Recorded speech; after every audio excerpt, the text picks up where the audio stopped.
All right, so we got the notes for section 8.6, three-dimensional Cartesian coordinates. So here's our coordinate axis in 3 dimensions. So x this direction, y here, z up. So in 3 dimensions, typically the x-axis now comes out of the paper, for lack of a better word, towards you. Y runs where the old x-axis used to be, and z runs vertically where the y-axis used to be. Now, if you notice, it's referred to as the right-hand rule. So if you curl, can't really get my finger, so there, doesn't work. So if you curl your fingers around the z-axis, your thumb will point up, your fingers start on the x and curl towards the y. Your thumb points in the z direction. So this is referred to as the right-hand rule. Sometimes you'll see it done like this. So x-axis on your index finger, y-axis on your middle finger, and the z-axis right up at the screen. Comes right up at the camera. So vertical. Okay, so typically you have a triplet instead of a coordinate 2 points, because you have to control x, y, and z values. So points on the axes. So x comes first, so 0, 0 on the y, on the z, so on and so forth. And there you go. But on the x-axis, y-axis, z-axis, the origin is 0, 0. Okay, so got another image here. So you have these planes. So if you allow, if you control only one variable be 0, you get the planes. So if z is 0, you have the xy plane. If y is 0, you have the xz plane. Oh, that's right, that's this one. And if z is x is 0, you have the yz plane. So that's down here. Coordinate planes, so x, y, comma 0. So like the regular Cartesian coordinates you're used to dealing with actually do have a z coordinate, but it's just always set to 0. The coordinate planes meet at the origin.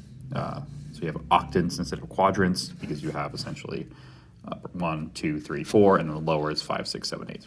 So draw a sketch that shows the point 2, 3, 5. So this is our x value, this is our y value, and this is our z value.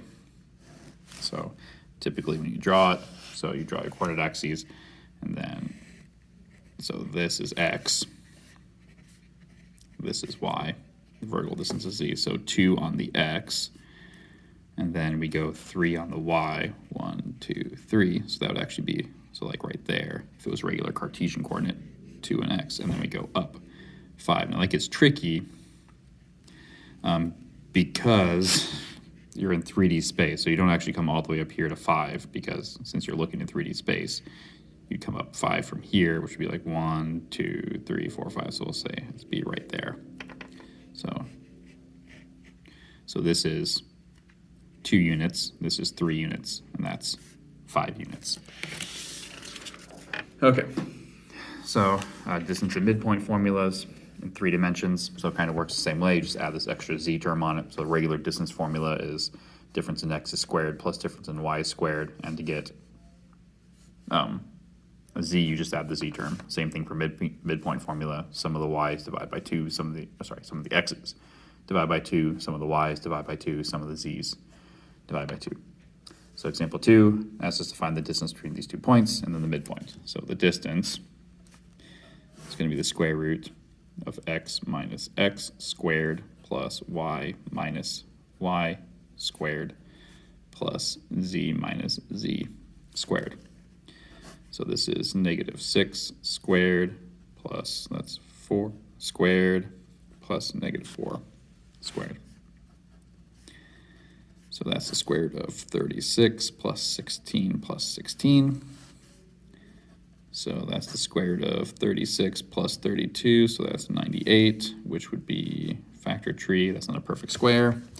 That's 2 and 49. 49 is a pair of 7s, so this would be 7 root 2.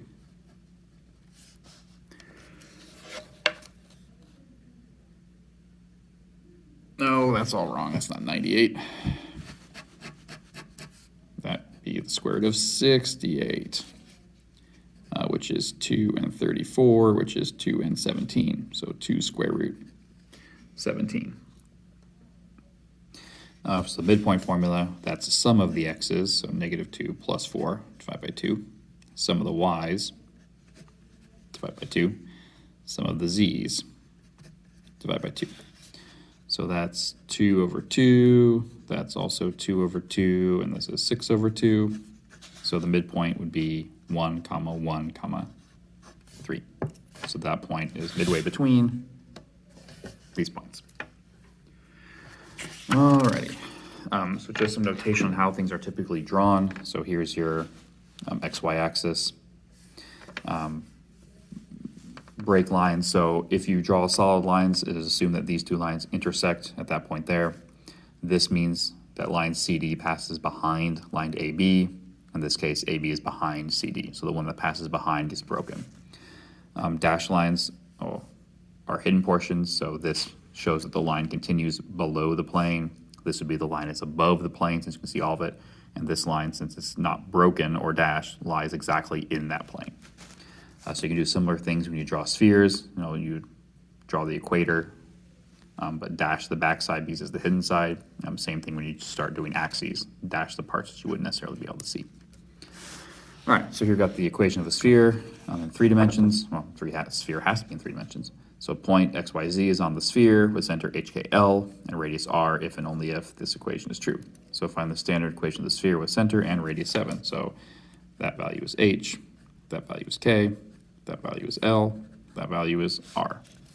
So x minus 2 squared plus y minus 0 squared plus z plus 3 squared, because it's minus L and L is already negative, equals 49.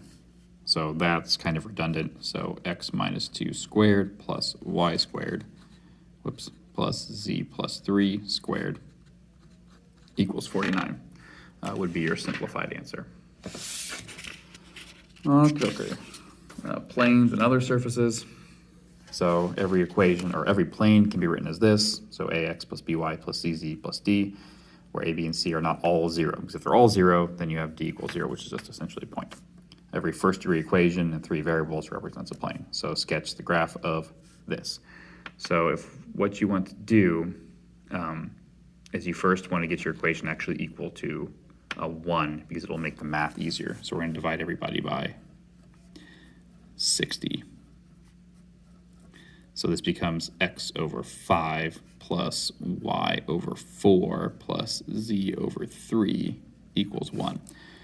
Because now what I can do is I can find the intercepts. So for example, if I let y and z be 0, I can figure out what the x value is. Because if y and z are 0, these two fractions go away, x over 5 is equal to 1, well, 5 divided by 5 is 1.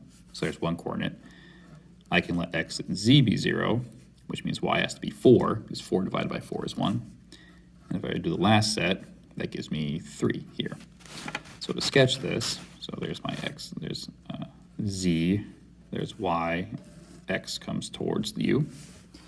So 5, 0, 1, 2, 3, 4, 5. 0, 4, 1, 2, 3, 4.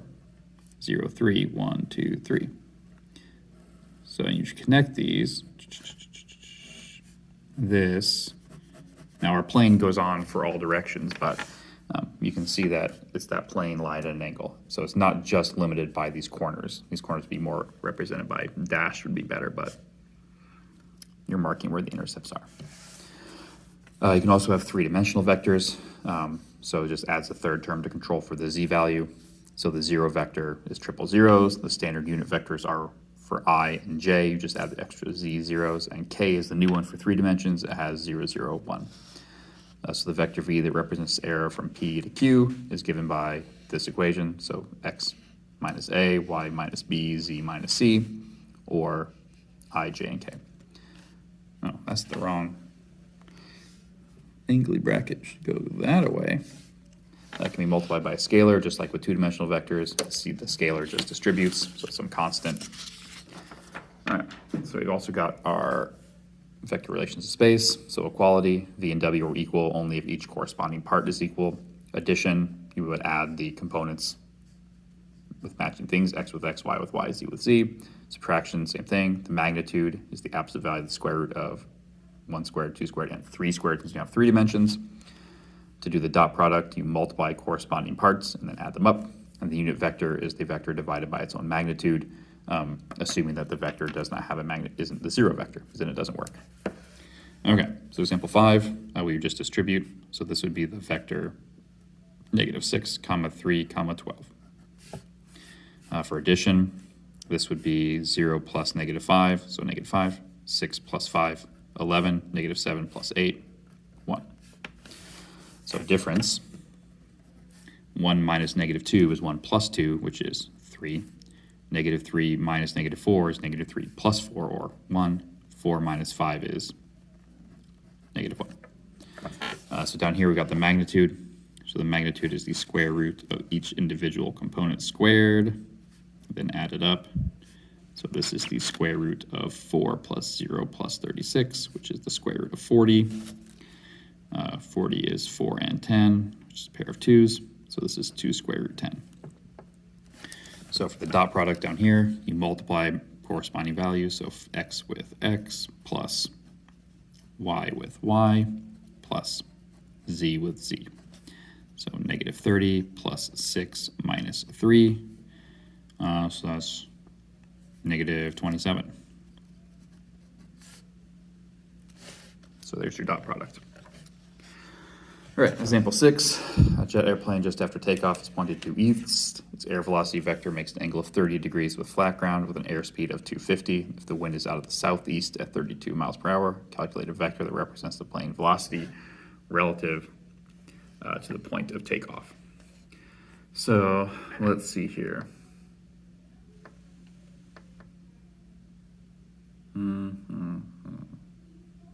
So what we're going to do is we'll define our axes. So we're going to let this be I, this be J. Actually, we want J to be north, so we'll make J up here. That J and K will be up. So I is east. J is going to be north. And K is actually the vertical rise up. All right, its air velocity vector makes an angle 30 degrees with flat ground with an airspeed of 250. The wind is out of the southeast at 32 miles per hour. Calculate. All right, so let's see here. So the airplane would be, they're going due east. So 250 cosine 30, that'd be the horizontal component. It's not going north or south at all, so 0. And then vertically, it's going 250 sine 30. Essentially, your triangle looks like this. So in the I direction and in the K direction. The wind, let's see, is out of the southeast. So that'd be going that way. No, out of the southeast, sorry. Be coming this way at 32 degrees. So let's see here. So this one, so that angle's 45 degrees in there. Or sorry, that's a 135 if you're making it with the positive, going around that way. So that would be 32 cosine 135, 32 sine 135. Because the wind doesn't blow up or down, so the K is 0. And then we'll just add matching components. So we can decimally these, but I'm just going to let my calculator handle it as I go. So make sure I'm in, degrees here. Okay. So we would have, let's see if we can get everything on screen at once. I don't know if we can. Mostly. We'll delete all that. Yeah, okay, there we go. So we would have 250 cosine 30 plus 32 cosine 135. So that would be 193.9, comma. Now the next one's just going to be 0 plus, so just 32 sine 135. So that would be 22.6. And the last one, 250 sine 30 plus 0. So this is 125. So there's your vector. So 194 miles an hour due east, 22.6 miles north, and 125 miles per hour up. So the plane is flying, kind of back into there somewhere. It's kind of hard to visualize 3D space on a 2D flat piece of paper. Okay, so we also got lines in space. So if L is a line through the point x0, y0, z0 in the direction of non-zero vector ABC, then the point pxyz is on L if only if r equals r0 plus tv, where r is xyz and r0 is this vector, or the parametric form, which essentially you just get by distributing. So t times x. All right, there you go. All right, so find the vector form and the parametric form of the line through this in the direction vector of v. So let's see here. So the vector form would just be r equals our initial point, which would be 4, 3, -1. So that's r0, plus the direction vector, -2, 2, 7, t. So then to figure out what the parametric form is, we need to break this apart. So for x, that's going to be 4 minus 2t. For y, 3 plus 2t. And for z, that's going to be -1 plus 7t. So x, xt, y, yt, z, zt. All right, using the standard unit vector as ijk, write a vector equation for the line containing these 2 points and compare it to the parametric equation. So I need to find the vector that connects A to B first.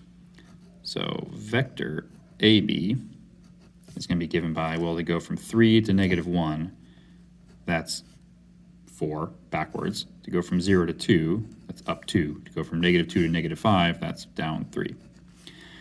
Okay, so for the vector form, that's going to be the initial point, 3, 0, -2, and then plus the direction vector, -4, 2, -3 times t.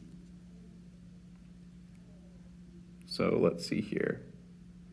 Oh, so it's an ijk form. Okay. So